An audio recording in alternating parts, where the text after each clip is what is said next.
नमस्ते, मैं हूं रंजीत झा और आप देख रहे हैं ट्रस्ट न्यूज़। हमारे साथ हैं ट्रस्ट न्यूज़ के संपादक हेमंत कुमार। सर, आपका बहुत बहुत स्वागत है। धन्यवाद। चर्चा एक खास मुद्दे पर।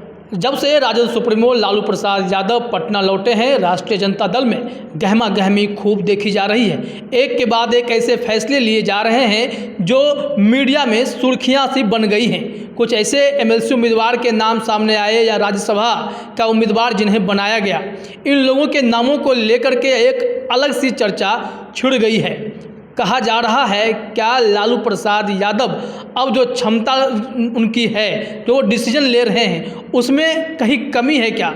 क्या उनके लिए गए डिसीजन पर सवाल उठाए जा सकते हैं? क्योंकि आज एक ऐसी खबरें सामने आई है जिसमें यह देखा गया है कि एक बुद्धिजीवी नेता जो राजद से जुड़े हुए थे, प्रेम कुमार मणि, उन्होंने राजद छोड़ दिया है और लालू प्रसाद यादव के लिए एक खत छोड़ दिया है। और उस खत में वो तमाम बातें लिखी हुई हैं जिन पर सर के साथ हम डिस्कशन करेंगे और तय करेंगे कि राजद का भविष्य किसके हाथों में सुरक्षित है और लालू प्रसाद यादव की अब जो भूमिका पार्टी में है वह किस तरह की हो गई है। सर, वो खत क्या था और ऐसा क्या कह दिया गया जो काफ़ी सुर्खियों में बढ़ता जा रहा है? देखिए, आज प्रेम कुमार मणि ने राजद छोड़ने का ऐलान किया है। उन्होंने एक चिट्ठी लिखी है राजद सुप्रीमो लालू यादव के नाम से। मणि जी हैं जो वो राजद समाचार के संपादक भी रहे हैं और उनकी पहचान एक राजनीतिक चिंतक के रूप में है। बहुत अच्छे साहित्यकार हैं, तो वो किसी पहचान के मोहताज नहीं है, बल्कि राजद के लिए वो एक तरह से एसेट माने जा रहे थे। और लेकिन उन्होंने राजद जो छोड़ने की घोषणा की है और उसमें जो कारण गिनाए हैं वह काफ़ी महत्वपूर्ण है। और उसमें उन्होंने जो जिन मुद्दों की चर्चा की है उसमें स्पष्ट लिखा है कि आपके आने से पार्टी जो एक सही दिशा में जा रही थी, पार्टी में एक नई ऊर्जा आई थी, पार्टी एक सही दिशा में जा रही थी, तेजस्वी के हाथों में पार्टी को एक नई पहचान मिल रही थी। उन तमाम चीज़ों को उन्होंने उनका शब्द मैं कोट कर रहा हूँ कि पार्टी का आपने गंडगोल कर दिया है। तो ये जब वो उनका जो पूरा पत्र है उसमें साफ साफ है कि लालू यादव के आने से धन पशुओं की बहार आ गई है। उनका इशारा बिहार विधान परिषद के उम्मीदवार चयन को लेकर के है, राज्यसभा उम्मीदवार चयन को लेकर के है। और इसकी पृष्ठभूमि में अगर मैं बताऊं कि बिल्कुल इसी तरह की बात कुछ दिनों पहले राज्यसभा के पूर्व सदस्य और लालू यादव के काफ़ी नज़दीकी मित्र शिवानंद तिवारी ने भी एक लिखा था अपने फेसबुक पोस्ट पर, और उन्होंने सुझाव दिया था कि लालू यादव को अब पार्टी की कमान राजद ये नेता प्रतिपक्ष तेजस्वी यादव को सौंप देनी चाहिए। उन्होंने तर्क यह दिया था कि लालू यादव के ज़माने के, और उन्होंने अपना भी नाम उसमें जोड़ा कि हम लोग के ज़माने का जो राजनीतिक मुहावरा है, अब वह मुहावरा जो है लोग नई पीढ़ी के लोगों को समझ में नहीं आती है। नहीं बैठ रहा हाँ, तो आज के जो नेता हैं, जो तेजस्वी यादव हैं, जो नौजवानों से काफ़ी रूबरू हैं और नौजवान उनको उनमें अपना भविष्य देखते हैं, तो उनके हाथ में आपको पार्टी सौंप देनी चाहिए, फैसले लेने का अधिकार उनको देना चाहिए। और उन्होंने एक तरह से उसमें एक एम्बार्गो भी लगाया था। यह लिखा था कि मुझे पता है कि आप मेरी बात नहीं मानेंगे, लेकिन फिर भी मैं आपको यह सुझाव दे रहा हूँ। तो एक जो शिवानंद तिवारी का जो वह पत्र था और आज प्रेम कुमार मणि ने जो लिखा है, दोनों में मुझे एक तरह की समानता दिखती है कि लालू यादव के फैसलों पर जब लालू यादव की छाया पड़ती है, उनका असर दिखता है, तो फैसले पार्टी के खिलाफ चले जाते हैं। और मूल बात यह है कि जो उन्होंने मुद्दा उठाया है, जो टिकट देने की जो बात कही गई है, उसमें ये नहीं है कि इनको नहीं मिला इसलिए ऐसा कह रहे हैं, बल्कि उन्होंने जो मुद्दे उठाए हैं उसी तरह की बात शिवानंद तिवारी भी कह रहे थे। और पार्टी के अंदर खाने इस तरह की चर्चा चल रही है कि जब आप बीजेपी से मुकाबले की बात करते हैं, बीजेपी जैसी बड़ी पार्टी से मुकाबले की बात करते हैं, जिसके पीछे संघ की वैचारिकी है, संघ का इतना बड़ा संगठन है और आज की तारीख में बीजेपी कहती है कि दुनिया की सबसे बड़ी पार्टी हम हैं, तो कदम कदम पर उसके मजबूत लोग जो उसके पक्ष में तमाम तरह के तर्क देते हैं, दलीलें देते हैं और उसके पक्ष में लोगों को गुलवंद करते हैं, तो उनका जवाब देने के लिए आपको ऐसे ही लोगों को सामने रखना पड़ेगा। और ऐसे लोग भरे पड़े हैं, लेकिन आप चुनते किनको हैं? जैसे कि उनका कहना है कि आपने बेजुबान लोगों को इसमें ला दिया है, चाहे ऐसे लोगों को ला दिया है जिनकी पहचान सिर्फ धन पशु के रूप में है, पैसे वाले के रूप में है। उन्होंने गिनती भी गिनाई है, जैसे कि पहले जो जिन लोगों को भेजा गया था उसमें जैसे कि एडीएन सिंह के बारे में कहा जाए, एडीएन सिंह के यहाँ ईडी का छापा पड़ा, जेल जाना पड़ा उनको। एडीएन सिंह को कभी बोलते हुए किसी ने राज्यसभा में सुना नहीं है। उसी तरह एक जो मेडिकल कॉलेज के जो मालिक हैं अशफाक करीम, उनके बारे में भी ये है कि वो रुपयों के सेज पर सोते हुए गिरफ्तार हुए थे, तो उनको भी कभी बोलते हुए नहीं सुना। तो अब जो नई सूची जो गई है, ये अंदर खाने की बात यह है कि तेजस्वी यादव नहीं चाहते थे कि इस बार मीसा भारती को रिपीट किया जाए, उनको ड्रॉप करना चाहते थे। वो चाहते थे कि कुछ ऐसे लोगों को इस बार मौका दिया जाए जो पार्टी को डिफेंड करें और बीजेपी के खिलाफ हमलावर हों राज्यसभा में। ये नहीं हुआ। इस बार भी यही कारण, इस बार भी डॉक्टर फैयाज अहमद, वह भी एक मेडिकल कॉलेज के मालिक हैं, उनकी भी पहचान ऐसे ही नेता के रूप में है, पैसे वाले के रूप में है, उनका चयन किया गया। उसके बाद मीसा भारती राज्यसभा जा रही हैं, दो लोग आपने किया।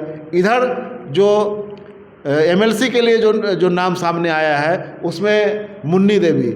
अब मुन्नी देवी की न तो कोई राजनीतिक पहचान है, न उनके मुंह में जुबान है, आपने उनका नाम घोषित कर दिया। अब मुन्नी देवी के नाम की घोषणा करने से यह तो हुआ कि थोड़ा उसमें थ्रिल आया, थोड़ा रोमांच, एक मैसेज। हाँ, तो लेकिन इसका असली मैसेज ये है कि आप दलितों पिछड़ों की एक ऐसी पहचान सामने रखते हैं जिसके बारे में जो ब्राह्मणवादी सोच है, जो हमेशा ये भ्रम फैलाता है कि दलित पिछड़े ऐसे ही होते हैं, उनको बोलने नहीं आता है, उनकी राजनीतिक समझ कमज़ोर होती है। तो आप जो चयन कर रहे हैं तो यह कोई सुचिंतित और चयन नहीं है।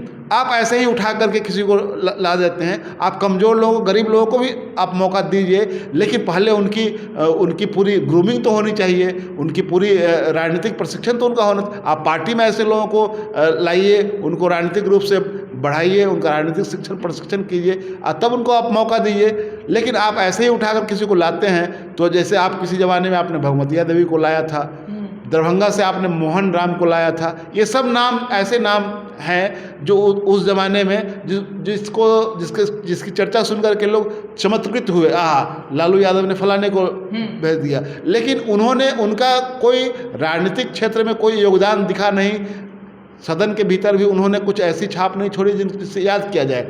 तो आखिरकार नुकसान क्या हुआ? नुकसान तो राजनीतिक रूप से पार्टी का हुआ कि ऐसे लोग आपकी सेवा करें, आपका गुणगान करने वालों को आप बस इसलिए भेज देते हैं कि वो आपकी सेवा करते हैं, आपका गुणगान करते हैं। कई ऐसे उदाहरण हैं, 2017-18 में भी देखा गया था कि अपने माली को भेज दिया था उन्होंने।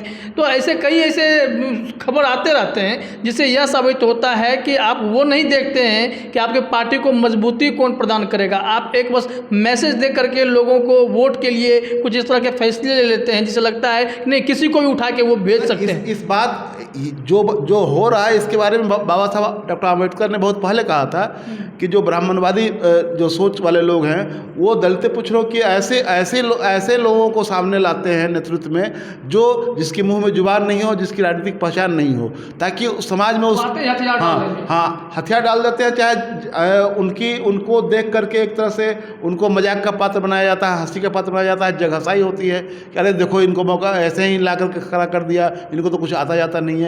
जबकि आप ऐसे लोग बहुत बड़े पड़े हैं जिनको आप मौका दे सकते हैं। चाहे ऐसे लोगों को जो गरीब है, जिनकी पृष्ठभूमि गरीब है, आर्थिक रूप से कमज़ोर लोग हैं, लेकिन राजनीतिक रूप से अगर चेतनशील लोग हैं, राजनीतिक चेतना अगर उनकी उन्नत है, तो ऐसे लोग की तो आपको पार्टी में सबसे पहले बढ़ावा देना चाहिए, उनकी एक पहचान बने, उसके बाद आप सदन भेजिए उनको। लेकिन ऐसा आप ऐसा करते नहीं हैं। आप अचानक एक राजा की तरह, आप राजा का जब मन आया तो किसी दिन किसी को चुन करके भेज दिया। तो इस समय जो एमएलसी का आपने कहा जो चयन किया है, उसमें मुन्नी देवी के बारे में तो हमने बताया कि मुन्नी देवी की न तो कोई राजनीतिक पहचान है, न उनकी मुंह में जुबान है, आपने उनका नाम चुन लिया, उसकी वाहवाही हो रही है। देखिए लालू यादव ने कपड़ा धोने वाली महिला को, एक गरीब महिला को भेज दिया। तो ये लगता है जैसे कि इससे लोगों को लगता है कि कोई गरीबी उन्मूलन का कार्यक्रम चल रहा है जिसमें इनको प्रमोट किया जा रहा है। दूसरा, जो अशोक पांडे जिनके बारे में चर्चा, कोई राजनीतिक पहचान नहीं है उनके बारे में। यह है कि वो एक बड़े संपन्न किसान हैं, चावल मिल है उनका, डेयरी फार्म चलता है। और उनके पिताजी के बारे में कि उनके पिताजी लालू यादव जी की काफ़ी सेवा में हाजिर रहते हैं। 25-30 सालों से उनका काम है कि अपने खेत का सुगंधित चावल उनके घर पर पहुंचाना, अच्छा दूध दही और घी पहुंचाना, ये अंदर की बात यही है। और उनको अभी आपने एक मौका दे दिया उनके पुत्र को ले जाने। अब उनके पुत्र का क्या राजनीतिक योगदान है ये किसी को पता नहीं है। जो अशोक पांडे हैं, तो उनके अशोक पांडे जी के पिताजी लालू यादव जी के काफ़ी करीबी हैं और उनकी सेवा में लगे रहते हैं, और उसका पुरस्कार इस पे मिला है। तो ऐसे लोगों को जब आप भेज रहे हैं, तो जो मैं अभी जो प्रेम कुमार मणि का जो इस्तीफा हुआ है, और उन्होंने जो चिट्ठी लिखी है, बहुत लंबी चिट्ठी है, उस चिट्ठी में जो इन बातों की चर्चा की गई है कि आपके न रहते हुए बोचहा में शानदार जीत मिली, क्योंकि आपने कृपा की वहाँ न जाने की, यही शब्द है उसमें। और आप जब गए तारापुर और कुशेश्वर स्थान, तो कम से कम तारापुर जो जीतने की उम्मीद थी वो अभी हम लोग नहीं जीत पाए, दोनों सीट हम लोग हार गए। इसका उदाहरण उन्होंने दिया है कि आपके, तो उनका कहना है कि आपके आने से ये सब परेशानियां हो रही हैं, क्योंकि आप जो फैसले ले रहे हैं वो फैसले समय के अनुकूल नहीं हैं। और सबसे बड़ी बात उन्होंने कही है अपनी चिट्ठी में कि जो बिहार विधानसभा का चुनाव हो रहा था, पिछला चुनाव 2020 में, उसमें आपने 50 सीट मांगने वाली कांग्रेस को 70 सीट दे दिया। इनका कहना है कि ये लालू यादव की भूमिका इसमें है, और मुझे कोई षड्यंत्र लगता है, नहीं तो यहाँ सरकार तो बननी ही बननी थी, क्योंकि 70 सीट लेकर कांग्रेस 19 सीट जीत करके आई। अब बाकी का 51 सीट वो हार गई। तो कुल मिलाकर अगर ये देखा जाए तो उसके बाद से तेजस्वी यादव अलर्ट हो गए। कांग्रेस को भाव देना उन्होंने लगभग बंद कर दिया, अब उनकी नहीं सुनी जाती है। इस बार भी एमएलसी के जब उम्मीदवार तय किए गए तो यह कहा गया कि आपने कांग्रेस से भी जानकारी नहीं मांगी, उनसे बातचीत नहीं की। तो जगदानंद सिंह ने कहा कि मुझे कोई ऐसी जानकारी नहीं है, सबको इन्फॉर्म कर दिया गया है। हालांकि यहाँ पर ये चीज़ दिख रहा है कि तेजस्वी यादव स्ट्रॉन्ग डिसीजन लेना चाहते हैं, क्योंकि राज्यसभा की जब उम्मीदवारी तय की जा रही थी तो उस वक्त भी पार्टी में बैठक हुई, तेजस्वी यादव शायद नाराज थे क्योंकि आदेश कहीं और से आ गया था। बिल्कुल राज्यसभा के टिकट को मैं जो कह रहा हूँ कि राज्यसभा के टिकट के दौरान तेजस्वी नहीं चाहते थे कि मीसा भारती को रिपीट किया जाए। मीसा भारती को किसने देखा है कभी बोलते हुए? कभी नहीं। सिर्फ उनकी पहचान ये है कि लालू यादव की बड़ी बेटी हैं, डॉक्टरी की उन्होंने पढ़ाई की है, उनको तो प्रैक्टिस करना चाहिए था। वो MBBS है तो उनको तो प्रैक्टिस लगाती भी हैं। हाँ। तो कम से कम प्रैक्टिस तो करना ही चाहिए, प्रैक्टिस करना चाहिए था, कम से कम लोगों की सेवा करती। वो राज्यसभा में उनको किसी ने बोलते हुए सुना नहीं है। तो ये इस बार उनको रिपीट किया गया, ये बिल्कुल ये लालू यादव के दबाव में हुआ। ये अंदर की बात यही है, तेजस्वी नहीं चाहते थे कि उनको मीसा भारती को भेजा जाए। जी, बुद्धिजीवियों की काफ़ी कमी दिखाई पड़ती है। अकेले मनोज झा राज्यसभा में मोर्चा संभाले रहते हैं, और एमएलसी वाले में देखा जाए विधान परिषद में ढंग से बोलने वाला कोई दिख नहीं रहा है। कम से कम कुछ ऐसे लोगों को भेजा जाना चाहिए था जो एक मैसेज देता, आखिर तेजस्वी यादव जो राजनीति कर रहे हैं। हालांकि थोड़ी सी छवि आपको दिखाई पड़ सकती है, चलिए एक पांडे को उन्होंने भेज दिया, या फिर एक शोएब को उन्होंने भेजा, या फिर किसी रजक को भेजा गया, लेकिन ये लेकिन उम्मीदवारों का सिलेक्शन आप उसी कैटेगरी से अच्छे उम्मीदवार को भी चुन सकते थे। नहीं, सबसे बड़ी बात यह है कि जो मैं जो कह रहा हूँ कि जो आप कोई सुचिंतित योजना के तहत ऐसा नहीं करते हैं। आपको लगता है जैसे कि राजा को सपना आया कि फलाने को भेज दिया जाए, मुन्नी देवी को भेज दिया जाए, तो आपने भेज दिया। अरे आप पार्टी में तो पहले ऐसे लोगों को जगह दीजिए, उनको आगे बढ़ाइए, उनको पार्टी में बोलने का मौका दीजिए, नेतृत्व करने का मौका दीजिए, उनको लड़ने भिड़ने का मौका दीजिए, उनको आगे बढ़ाइए, और वहाँ से लोगों की स्क्रूटनी कीजिए। आप जो मणि जी ने कहा है अपने चिट्ठी में कि 2 सालों से पार्टी बहुत ठीक ठाक चल रही थी। तेजस्वी यादव के आग्रह पर मैं राजद समाचार का संपादन कर रहा था। पार्टी के लोगों का प्रशिक्षण शिविर बहुत बढ़िया आयोजित हुआ, जिसे पार्टी के कार्यकर्ताओं का नेताओं का प्रशिक्षण हुआ, और उसका लाभ पार्टी को मिलता हुआ दिख रहा था। आपने न आने की कृपा की तो हम लोग बौछार जीत गए बहुत अच्छी तरह। और जब आपने जिद की जाने की तो आप चले गए तारापुर, आप चले गए कुशेश्वर स्थान, नतीजा हुआ कि दोनों जगह हम लोग हार गए। ये उनका विश्लेषण है। तो कहने का मतलब ये है कि आज जो राजद में जो घटित हो रहा है, ये शिवानंद तिवारी की चिट्ठी देखिए और आज प्रेम कुमार मणि का इस्तीफा देखिए, उनकी चिट्ठी देखिए, दोनों में कहीं ना कहीं आपको समानता दिखेगी। दोनों का जो ऑब्जेक्शन है लालू यादव को लेकर वो उसमें दिख रहा है। कल एक जो फैसला हुआ, जो कल जो मीटिंग हुई थी सर्वदलीय ये लालू यादव के आवास पर, राबड़ी देवी के आवास पर, उस मीटिंग में तेजस्वी यादव को अधिकृत किया गया नीतिगत फैसले लेने के लिए। एक यह उस दिशा में बढ़ाया गया एक कदम माना जा सकता है कि लालू यादव अब तेजस्वी यादव को मौका दे रहे हैं। लेकिन उस बैठक की एक तस्वीर मैं याद कर रहा हूं, जो उस पर मैं चर्चा करना चाहता हूं कि जो बैठक, जो मंच पर जो लोग बैठे हुए थे, लालू यादव, राबड़ी देवी, तेजस्वी यादव और लोग, और उसके बगल में तेज प्रताप भी बैठे हुए थे। अब बताइए कि आप तेज प्रताप को क्यों बिठाते हैं मंच पर? जी, वो हर मौके पर आपको नुकसान पहुंचाने की लगातार कोशिश करते रहते हैं और एक मैसेज दे सकते थे कार्रवाई करके। मंच पर जो आप जिस कैटेगरी के लोगों को बैठाते हैं, उस कैटेगरी में तेज प्रताप क्यों रहेंगे? वो भी तो एक सिंपल विधायक हैं, एक मंत्री रहे हैं, वो क्या है, पार्टी में तो नहीं है, लेकिन इसलिए कि आपके लाडले पुत्र हैं इसलिए वो आपके बगल में जाकर बैठते हैं। बाकी बड़े लोग जो है सामने की कुर्सियों पर बैठते हैं, आप उनको वहाँ बिठाते हैं। इसका नुकसान होता तो है जी। तो ये मुद्दे भी उठाए गए हैं कि आपके लाडले पुत्र और पुत्री का पार्टी में प्रवेश बंद कर दिया गया, पार्टी के दफ्तर में प्रवेश बंद कर दिया गया था। इसका बहुत अच्छा संकेत गया। एक सवाल सर इसमें ये हो सकता है कि तेजस्वी यादव को अगर कहा गया कि राजद के तमाम बड़े फैसले जो नीतिगत फैसले होंगे वो आप ले सकते हैं, तो फिर खुल करके राष्ट्रीय अध्यक्ष क्यों नहीं ताजपोशी कर दी गई? आप मार्गदर्शक संरक्षक बन के रह सकते थे। किस बात का डर लग रहा है? यही तो सवाल उठ रहा है कि आप तो इस्तीफा भी कर सकते हैं, कहते हैं कि अब नहीं, आज की तारीख से मैं अब अध्यक्ष पद छोड़ रहा हूँ और इनको पार्टी की कमान इनके हाथ में पूरी तरह मैं सौंप रहा हूँ। तो ये, क्योंकि देखिए ये राज्यसभा की उम्मीदवारी को लेकर के और एमएलसी तक ये दिख रहा है कि इसमें तेजस्वी की राय की बहुत अहमियत नहीं है। मुन्नी देवी, अशोक पांडे, कारी सोएब युवा राजद के अध्यक्ष हैं और उनके ऊपर भी विधानसभा चुनाव में टिकट दिलाने के नाम पर लेन देन करने के आरोप लगे थे, उनको सैक भी किया गया था।